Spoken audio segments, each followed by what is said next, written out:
Bonjour, alors on se retrouve aujourd'hui pour une séance avec les cartes parce que comme je vous l'ai dit la dernière fois, je vous mets le petit qui est juste ici, en fait j'ai créé un outil, donc c'est 50 cartes illustrées qui sont très belles avec plein de couleurs que vous ne voyez pas ici mais je vous les mettrai en vrai quand on fera le tirage. Et ces cartes c'est ce qu'on appelle des cartes projectives. Et elles permettent de trouver des solutions à des problématiques qu'on a ou de trouver de nouvelles idées. Et c'est l'objet de la vidéo aujourd'hui. En fait, cette vidéo, elle est vraiment destinée aux ce qu'on appelle solopreneurs, donc les personnes, hommes et femmes, qui entreprennent en solo et qui ont parfois des difficultés à trouver des idées pour développer leur entreprise. Mais avant ça, on va faire un générique.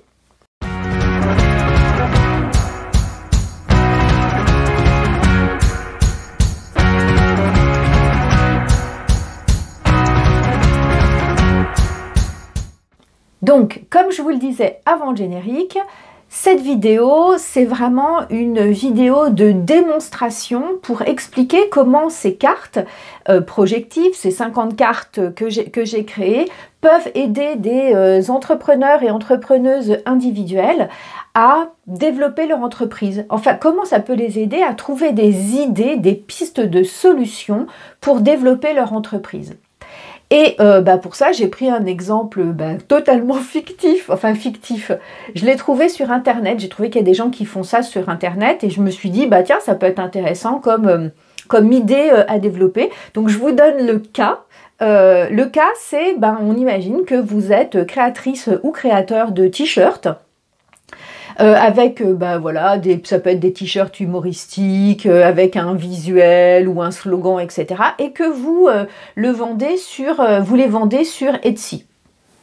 Voilà, c'est un... Je sais pas pourquoi j'ai choisi ça, mais je suis tombée sur une vidéo un peu par hasard et je me suis dit vraiment c'est intéressant comme idée d'entreprise à développer. Alors quand on veut développer une entreprise, on peut trouver des pistes de nouvelles idées sur plusieurs aspects. Par exemple, alors je les ai notées, on peut imaginer de trouver des idées pour développer de nouveaux produits, par exemple, mais ça peut être aussi des idées pour avoir plusieurs offres commerciales auxquelles on n'a pas pensé avant, des idées de marketing originales, ou alors des idées qui concernent la distribution des produits. Donc, je ne sais pas tout à fait ce qui va sortir dans les cartes, quelles pistes d'idées, mais c'est les 4 grandes catégories d'idées qu'on peut essayer de développer quand on souhaite développer une entreprise.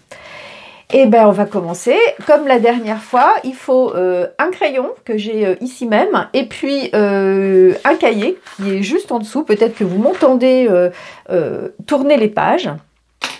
Et puis on y va. Donc on imagine, je suis toute seule et je n'ai pas un bureau de créatifs et de personnes autour de moi pour m'aider à trouver de nouvelles idées. Et donc je vais essayer de développer cette idée de manière originale, de manière innovante, grâce à mes petites cartes. Donc la première étape, je les bats et je vais en tirer 2 pour commencer au sort, et puis après on verra si on a envie de tirer d'autres cartes. Et je me dis que sur ces 2 premières cartes, vous voyez, elles sont là, je vais essayer de trouver 2 idées innovantes avec ces cartes. Donc moi je les vois pas, j'en tire 2 au hasard. Voilà, il y a celle-ci. Alors celle-ci, c'est le désert. Bon, j'espère que ce ne sera pas le désert des clients quand on veut développer cette activité de vente de t-shirts. Et puis une autre, tac, tac, tac, tac, tac, une autre, et ce sera la girafe. Bon, alors, on va commencer par notre première carte, le désert. Je vous la mets ici. de manière à ce que vous l'ayez en couleur. Elles sont quand même plus jolies, hein. Je remercie le graphiste qui a fait ces très jolies cartes. Alors le graphiste s'appelle Cyril Berger. Voilà, il a un site internet, je peux vous le mettre en description. Il habite vraiment à côté de chez moi, à vol d'oiseau. On est à moins de 50 mètres. Là je regarde par ma fenêtre, en fait on est à moins de 50 mètres l'un de l'autre.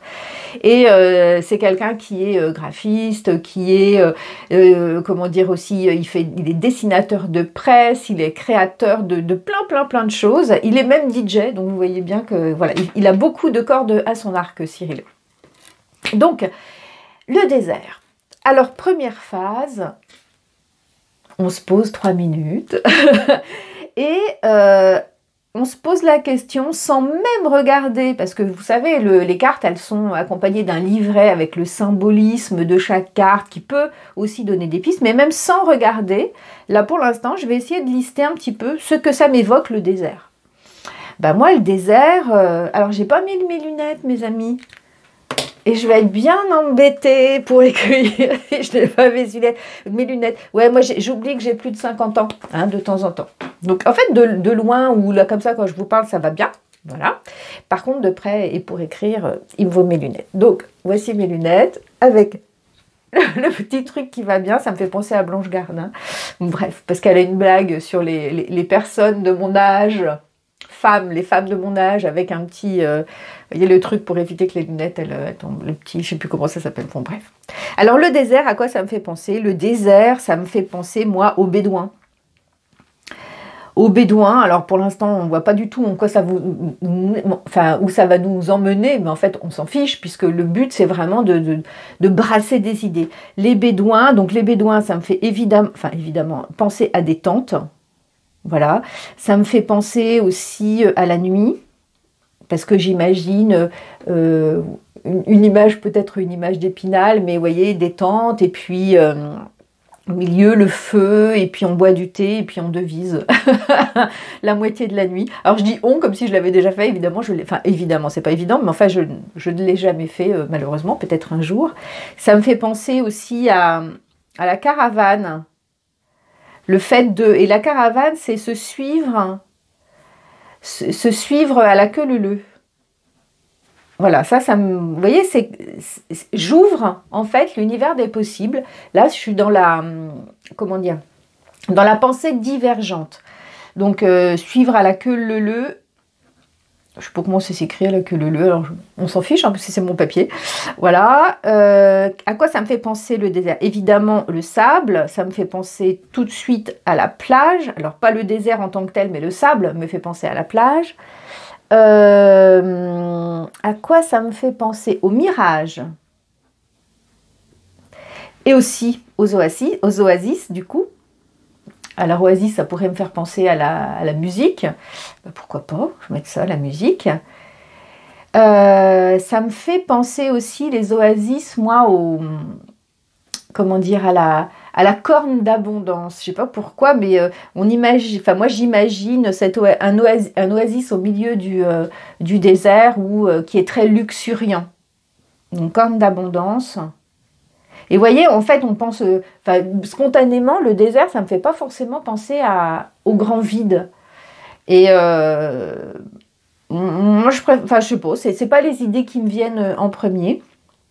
À quoi je pense quand je pense au désert? Au vent chaud, à l'harmattan. L'harmattan, c'est un vent africain chaud. Et c'est aussi une maison d'édition. Alors, je vais noter maison d'édition. Les éditions de l'Harmattan. Voilà. Donc, voilà. Vous voyez, c'est ça la pensée divergente. C'est une idée me fait penser à une autre idée qui me fait penser à une autre idée. Ok, pour l'instant, je laisse ça comme ça. Donc là, c'est tous les mots-clés que j'ai notés qui me viennent uniquement de la carte le désert, donc voilà, que vous voyez, vous, en couleur. Et alors, la deuxième phase, ça va être de lire le petit texte avec la symbolique, puis des petites choses pour réagir, en fait, qui sont... cette petite carte qui est associée, en fait, ce symbolisme qui est associé à la carte du désert. Alors peut-être que vous entendez du bruit, parce qu'en fait il y a des travaux dans l'immeuble où j'habite. Bon, alors le désert, je vais vous la lire, cette petite carte, enfin cette petite fiche. Le désert. Les conditions de vie dans un désert sont hostiles. C'est pourquoi des espèces botaniques ou animales qui s'y sont adaptées font preuve d'un niveau de résistance assez rare. Vous avez sans doute dû vous battre intérieurement ou extérieurement pour vous épanouir. Cependant, aujourd'hui, les défenses que vous avez été contraintes de créer et d'installer dans le passé ne sont peut-être plus adaptées. Pour continuer à évoluer, pour relever les défis qui se présentent actuellement à vous, il va vous falloir faire table rase des anciens schémas du passé. La carte du désert vous invite à effectuer un grand ménage par le vide afin de laisser la place nette pour semer les petites graines qui constitueront votre avenir. Bon, alors qu'est-ce que je vais retenir? On n'est pas obligé de tout retenir dans une carte, mais qu'est-ce qui me parle, moi, dans cette carte? C'est le côté un peu... pour s'adapter dans le désert, il faut faire preuve de résistance. Donc, cette idée de résistance, de résilience,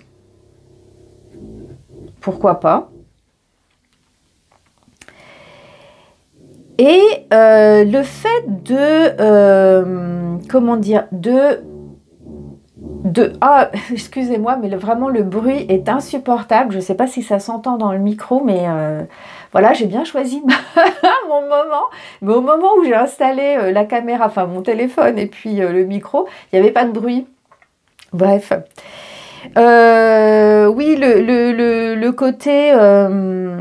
les défenses ne sont peut-être plus adaptées. Donc le changement, en gros...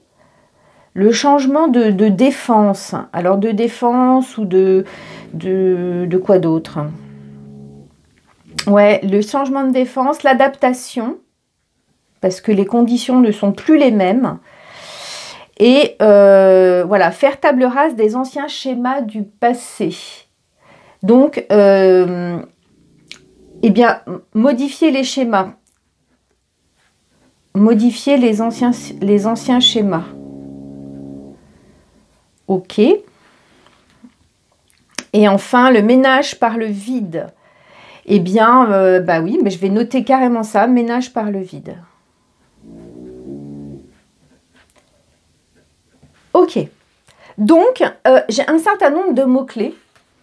Et avec ces mots-clés, avec tout ce que j'ai retenu à la fois de la carte et à la fois de la fiche symbolique, je vais essayer de trouver 2 idées pour développer mon entreprise fictive de création de t-shirts que je vends sur Etsy. Alors, je vais vous redire les mots-clés.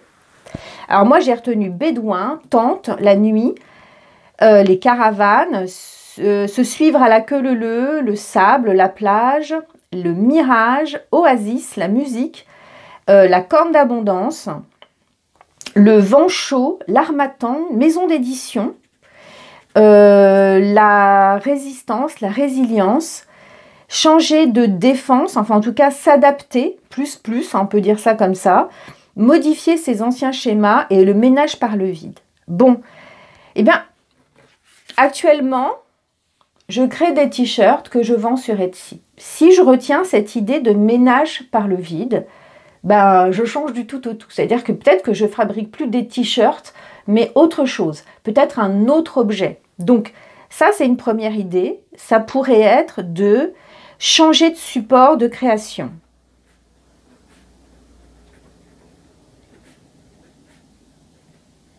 Et après, je pourrais développer cette idée, par exemple, sur des tasses, sur des trousses, sur des sacs. Voilà. Voilà. Première idée, je change mon support de création. Et par exemple, je ne change pas du tout mes visuels ou mes slogans, etc. Mais je décline ça sur d'autres objets, donc les tasses, les trousses, les sacs. Après, il y avait la question de la maison d'édition. Et je me dis, bah, est-ce que ça serait possible, au lieu de vendre mes t-shirts et ou mes objets sur Etsy, d'essayer d'éditer ça de manière plus sous un format par exemple de livre. Alors sous un format de livre ça serait peut-être pas adapté, mais par exemple tiens, faire un calendrier avec mes visuels.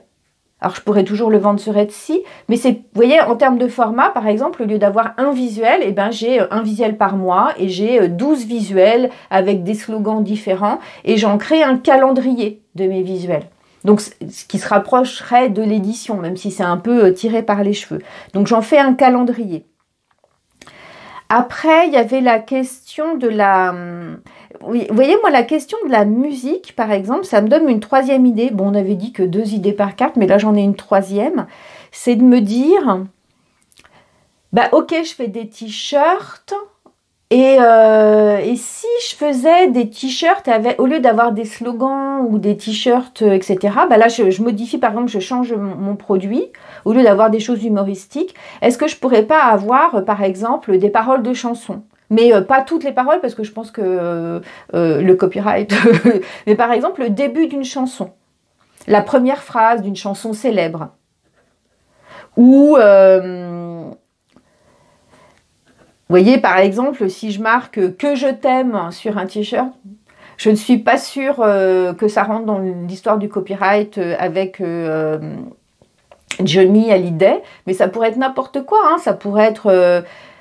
voilà, les premières phrases de chansons célèbres. Donc finalement, si je résume, j'ai... en fait, 2 idées qui concernent un changement de support, un changement de produit, en fait, carrément. Donc, les tasses, les trousses, les sacs et le calendrier, finalement, c'est la même idée, changer de support. Et la deuxième idée, ça serait de changer de produit, en fait, c'est-à-dire de créer de nouveaux produits avec le même support, par exemple sur t-shirt, mais en utilisant les premières phrases de chansons célèbres. Alors, il faut que ce soit vraiment des chansons iconiques que tout le monde connaît. Voilà, ça c'est les premières idées grâce à cette carte du désert.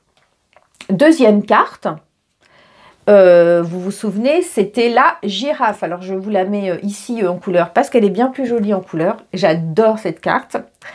Alors, une girafe, donc on recommence. Une girafe, à quoi ça me fait penser?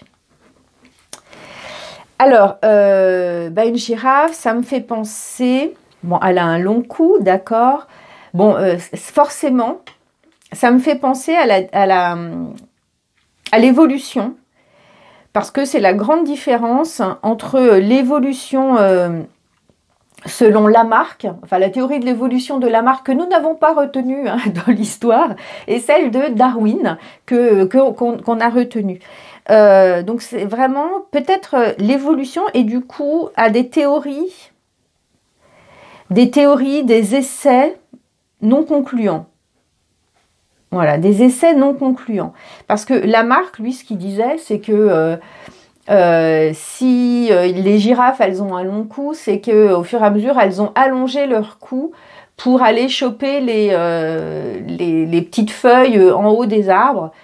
Et en fait non, Darwin c'est pas du tout comme ça qu'il conçoit l'évolution. Il dit qu'il y avait peut-être plein de catégories de choses qui ressemblaient, enfin d'animaux pardon qui ressemblaient à des girafes et que n'ont transmis leurs gènes que ceux voilà, que c'est que les animaux qui ont pu évidemment se reproduire, donc qui ont pu survivre dans un environnement où il n'y avait pas beaucoup à manger, et donc celles qui avaient, en tout cas qui avaient les plus longs coups. Donc vous voyez, on n'est pas du tout dans la même chose que Lamarck. Lamarck, il va dans l'autre sens que Darwin. Enfin, je ne sais pas si je suis très claire, mais dans ma tête, c'est plutôt très clair quand même.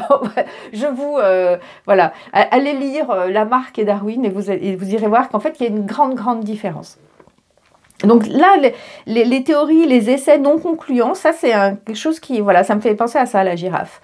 La girafe, ça me fait penser aussi à une espèce de placidité. Moi, j'imagine les girafes comme des animaux très calmes, très placides. C'est peut-être pas du tout le cas, mais enfin, bon, voilà. À quoi ça me fait penser? À la savane. mine de rien. À la savane, bon, je vais faire un truc que seuls les gens de mon âge peuvent comprendre. Ça me fait penser au gâteau et donc au goûter. C'est débile, mais je le marque quand même, hein. Voilà, gâteau et goûter. Oui, les plus jeunes, peut-être que vous ne savez pas ce que c'est qu'un savane. Et c'est peut-être normal. C'est vraiment une question de génération.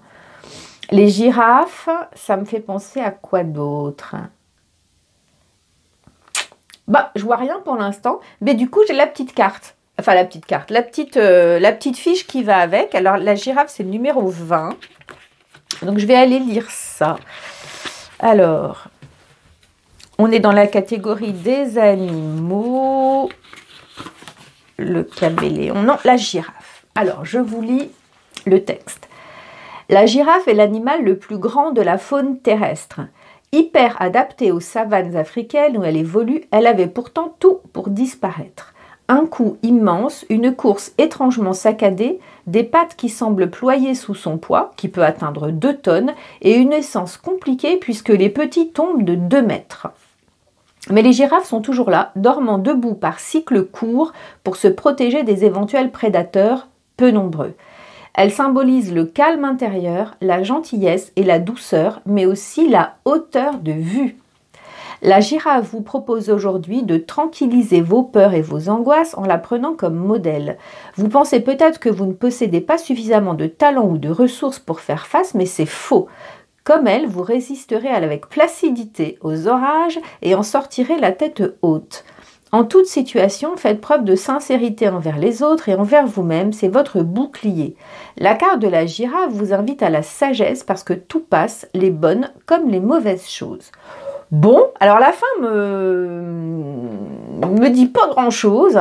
Par contre, il y avait un truc au tout début, c'était quoi? C'était l'animal le plus grand. Alors, je note cette idée de plus grand. Voilà. Et le côté de... en gros, j'ai tout pour échouer. J'ai tout pour échouer. Si j'arrivais à le dire, ça serait mieux. J'ai tout pour échouer et pourtant, je suis toujours là.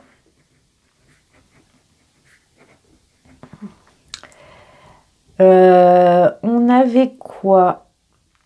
Le côté, vous voyez, c'est un peu bizarre, mais dormant debout par cycle court. Le côté cycle court, à mon avis, il y a une idée là derrière. Ça me fait tout de suite penser à quelque chose, mais je le dirai tout à l'heure. Et le côté aussi, on a quand même suffisamment de ressources.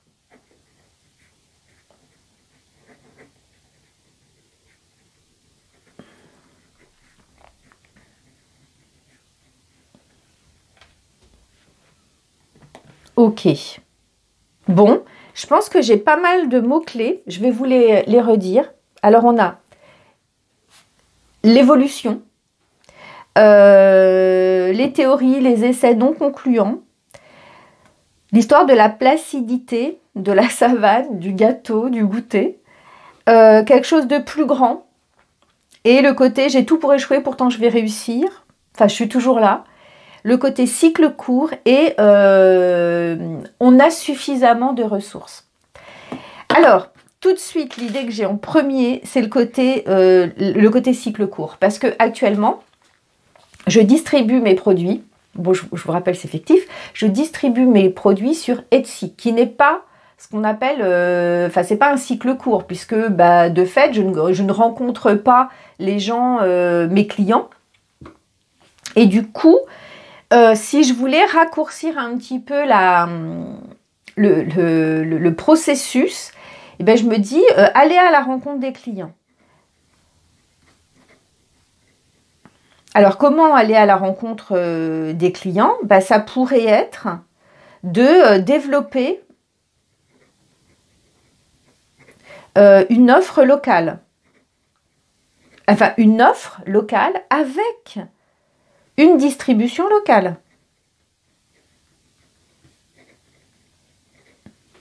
Vous voyez? Alors ça pourrait être dans les marchés, mais ça peut aussi être s'associer à une entreprise locale ou à un hôtel, par exemple, et proposer mes produits, voilà, sur quelque chose de pas franchement touristique, mais plutôt local. Et pourquoi pas? Donc en fait, essayer au lieu d'envoyer mes produits dans le monde entier, bah, finalement, de resserrer la machine. Alors, je sais que c'est contre-intuitif, mais puisque c'est un format de distribution que je n'ai actuellement pas, donc vous voyez, là, on a des modifications sur deux choses. Sur l'offre, en fait, et sur la distribution. Parce que une offre produit, ça pourrait être, je sais pas, moi, une remise en main propre. Et bah, ça peut être l'occasion de, je sais pas, de faire un petit... voilà, d'imaginer un petit événement où bah, tous les gens qui vous achètent en local bah, vous rencontrent et vous pouvez, je sais pas moi, faire des signatures, enfin voilà, ou une rencontre avec simplement à boire et à manger, et voilà, ou de vous associer à des distributeurs locaux pour comment dire, rapprocher vos clients, mettre un peu plus d'humanité. Et c'est quelque chose sur lequel en plus vous pourriez parier sur l'humanité, en fait, sur le lien entre les personnes. Moi, je trouve que c'est une bonne idée de relocaliser un petit peu les choses. Vous voyez, ça, du coup, c'est aussi une autre chose, parce que vos t-shirts, peut-être qu'ils sont fabriqués à l'autre bout du monde, hein, on ne sait pas, peut-être qu'ils sont fabriqués en Chine. Donc ça, c'est la suite de cette idée, c'est le côté relocalisé. Faire du Made in France. Alors, fabriqué en France, je vais le dire en français, voilà. Faire du fabriqué en France. Donc là, c'est la déclinaison. Là, on va vraiment au bout, en fait, de cette idée d'aller à la rencontre de ses clients, d'être sur un cycle court, de relocaliser, en fait, alors peut-être pas toute son offre, mais une partie de l'offre avec peut-être des produits spécifiques pour une clientèle locale et une distribution vraiment locale, alors qui n'est pas forcément... parce qu'on pense toujours à se développer... à l'international, etc. Sauf que, on le sait, avec les enjeux climatiques de nos jours, faire fabriquer ces t-shirts en Chine, les faire imprimer, je sais pas moi, en République tchèque, et puis les importer après en France pour les renvoyer aux États-Unis, en Irlande, ou je ne sais où, je sais pas où, c'est quand même pas une très très bonne chose pour la planète. Donc relocaliser, et puis communiquer, en fait, sur cette relocalisation, sur ce côté un peu plus éthique, pourquoi pas. Voilà, c'est vraiment une piste, et là, c'est une grosse piste. Une deuxième idée, j'aime le côté théorie, essai non concluant, et ma deuxième grande idée, ça pourrait être de se dire, de lancer des séries limitées. Voilà, donc série limitée, j'essaie, par exemple, en très peu d'exemplaires, série limitée à 10 exemplaires par exemple, pour voir si une idée pourrait fonctionner, et ne pas hésiter à proposer de nouvelles petites séries comme ça, toutes petites séries très très régulièrement sur Etsy, par exemple, si je choisis de continuer à distribuer mes produits sur Etsy. Donc lancer de toutes petites séries. Et comme ça, dans le grand, comment dire, dans la grande...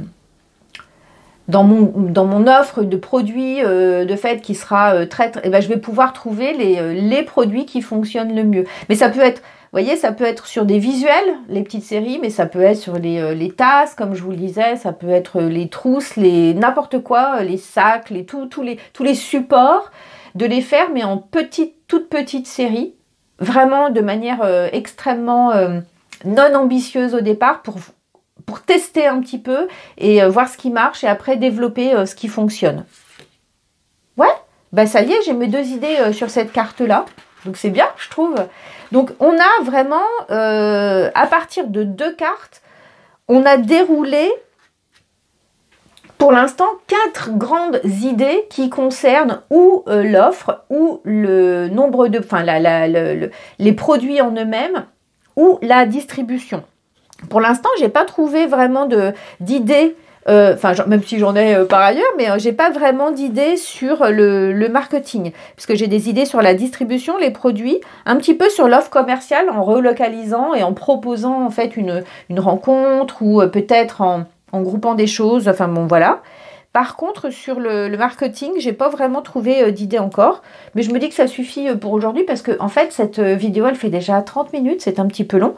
Mais vous voyez, en fait, c'est vraiment une démonstration de la manière dont je peux utiliser les cartes pour trouver de nouvelles idées, pour développer une entreprise, par exemple, dans ce cas-là, mais ça pourrait être de trouver une nouvelle idée, de nouvelles idées pour autre chose.